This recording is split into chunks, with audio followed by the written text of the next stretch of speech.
Amb la pala a punt i moltes ganes de trepitjar pista, més de 100 parelles de pàdel han participat al primer Open solidari d'Oci Pàdel. Des de divendres fins diumenge, totes les parelles han passat per la competició i, sota un sol imponent, han fet els seus millors cops. Entre revés i esmaix, els esportistes solidaris han gaudit de fruita i aigua. Nos enteramos a través de la página de Oci Pàdel y porque es una gente espectacular para organizarlo todo.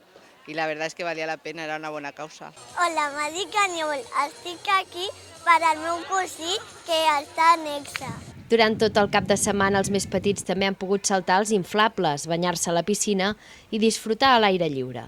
El torneig en format Open s'ha realitzat al bell mig de l'Hospitalet de Llobregat i ha recaptat una xifra molt per sobre de l'esperada. Mira, hem recollit aproximadament uns 8.000 euros.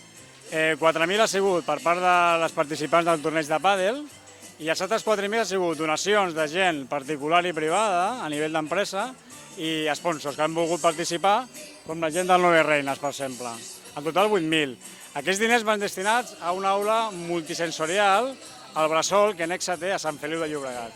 La missió de la Fundació Nexa és atendre de forma integral tant les necessitats dels infants amb pluridiscapacitat com la de les seves famílies, amb l'objectiu de millorar la qualitat de vida. L'objectiu és repetir el torneig l'any vinent. Aquest és el primer Open benèfic, molt pels quiets, que per nosaltres té un significat molt sensible, molt important, i el farem cada any sempre que es permeti la situació, ja sigui logística o les instal·lacions, però el repetirem cada any.